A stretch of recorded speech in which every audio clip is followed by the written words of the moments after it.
నమస్తే, welcome to ANN. నేను మీ Lakshminag Narahar Shetty. KA Paul ఇతని గురించి మనందరికీ తెలుసు. తనకు తాను ఒక దైవాంశ సంబూతుడిగా చెప్పుకుంటాడు. మరి గతంలో నేను అనేక కంట్రీలు తిరిగాను, దేశం మొత్తం ప్రపంచవ్యాప్తంగా అనేక దేశాలను తిరిగానని చెప్పుకుంటూ ఉంటాడు. తిరిగిన మాట కూడా వాస్తవం. కానీ ఏదో డైలాగ్ ఉన్నట్టుగా ఎక్కడో కొడుతుంది సీనా అన్నట్టుగా మరి ఈ కేఏ పాల్ మాట్లాడే మాటలు ఒక్కొక్కసారి పిచ్చి పిచ్చిగా ఉంటాయి. ఒక్కొక్కసారి మంచిగా మాట్లాడతాడు, ప్రభుత్వాన్ని ప్రతిపక్షాన్ని మంచిగా ప్రశ్నిస్తాడు. సీన్ కట్ చేస్తే మళ్ళీ ఎమ్మటనే పిచ్చి పిచ్చిగా ప్రవర్తిస్తూ ఉంటాడు. కాబట్టి ప్రజాశాంతి పార్టీ అధ్యక్షుడిగా గౌరవించాలా కేఏ పాల్ మాట్లాడుతున్న మాటల్ని ఏ రకంగా తీసుకోవాలో తెలవక ప్రజలందరూ కూడా ఒకానొక టైంలో కొంతమంది జోకర్ అని కమెంట్స్ చేసిన పరిస్థితులు కూడా మనం చూసాం. కేఏ పాల్ని జోకర్ అని నేనైతే అన్న కానీ, ఎందుకంటే ఎవరి వాల్యూ అయినా పెంచుకోవాలన్నా తగ్గించుకోవాలన్నా ఎవరి మీద ఉంటుంది? కంప్లీట్గా తన వ్యక్తిత్వం మీద, తను మాట్లాడే మాటల మీద, తన హుందాతనం మీద ఉండే మాట అక్షర సత్యం. అవునా కాదా? కానీ కేఏ పాల్ గారు ప్రవర్తించే తీరు అందరికీ కూడా ఎన్నో ప్రశ్నలను లేవనెత్తడానికి ఉదాహరణగా మనం చెప్పుకోవచ్చు.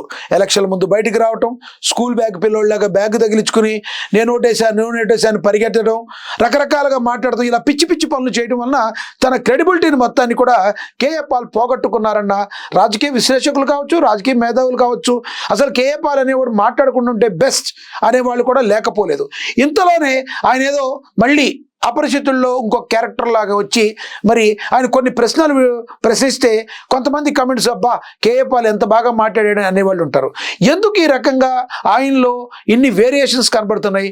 మరి ఈ తరం యొక్క అపరిచితుల్లాగా తాను ఈ రకంగా మార్చుకుంటా గల ప్రధానమైన కారణం ఏంటి అనేది $1 మిలియన్ ప్రశ్నలాగా ఉండిపోయింది. అయితే కేఏ పాల్ ఇప్పుడు ఎందుకు మనం మాట్లాడుకోవాల్సి వస్తుందంటే, ఆంధ్రప్రదేశ్ డిప్యూటీ సీఎం పవన్ కళ్యాణ్ గారి మీద మళ్ళీ శాపనార్థాలు పెడుతూ స్టార్ట్ చేశాడు. దీనికి కారణం ఏంటంటారా?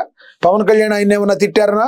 లేదంటే పవన్ కళ్యాణ్ చేసిన వ్యక్తిగతంగా ఏదైనా రాష్ట్రానికి చేటు చేకూర్చారనా? కాదు. ఎక్కడో భారత ప్రధాని వెనుజులాకి సంబంధించిన వాళ్ళని అమెరికా అరెస్ట్ చేయకపోతే, అమెరికా అరెస్ట్ చేస్తే వెనుజులా ప్రధాని నువ్వెందుకు ప్రధాని మోడీని నిలదీయలేదు? పవన్ కళ్యాణ్ నువ్వు గుర్తుంచుకో, నేను గన శాపనార్థం పెడితే ఒక్కసారి నేను ప్రార్థన చేస్తే రాజశేఖర రెడ్డి ఎట్టా చచ్చిపోయాడో నువ్వు కూడా అట్ట చచ్చిపోతావు అని శాపనార్థాలు పెడుతున్నాడు హెలికాప్టర్ ప్రమాదంలో. అంటే రాజశేఖర రెడ్డి చచ్చిపోవడానికి నువ్వు కారణమా?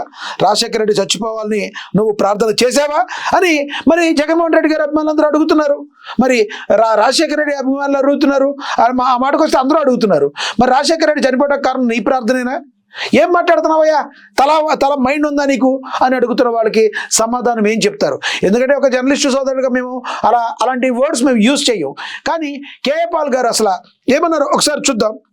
ఆయన మాట్లాడిన మాటల్ని ఒకసారి ఏ విధంగా మాట్లాడారో. పవన్ జాగ్రత్త, ఒక్క ప్రార్థన చేస్తే వైఎస్ఆర్ లాగా చచ్చిపోతావు కేఏ పాల్ అన్నారు. పవన్ కళ్యాణ్ పై కేఏ పాల్ సంచలనమైన వ్యాఖ్యలు చేశారు. అయితే తాను ప్రార్థన చేస్తే వైఎస్ఆర్ లాగా మరణిస్తాడని శాపనార్థాలు అయితే పెట్టాడు. మరి గద్దర్ది సహజ మరణం కాదని చంపేశారని కూడా మరి మాట్లాడారు. గద్దర్ది సహజ మరణం కాదంట. గద్దర్ది నిజంగా సహజ మరణం కాకపోతే తెలంగాణ రాష్ట్ర ప్రజలు ఊరుకుంటారా? తెలంగాణ రాష్ట్ర ప్రజలు గద్దర్ని తమ దేవుళ్లాగా చూస్తారు. ఆయన ఎంతో మంది మేల్కొల్పులాగా పడాడు. ఆయన వయసు రీత్యా కొంత బాగోక ఆయన చనిపోయారు. వాళ్ళ కుటుంబ సభ్యులందరూ కూడా నువ్వు ఈ రకంగా మధ్యలో వచ్చి ఏ రకంగా నువ్వు పాపులర్ అవుదామని మాట్లాడుతున్నావా కేఏ పాల్ గారు?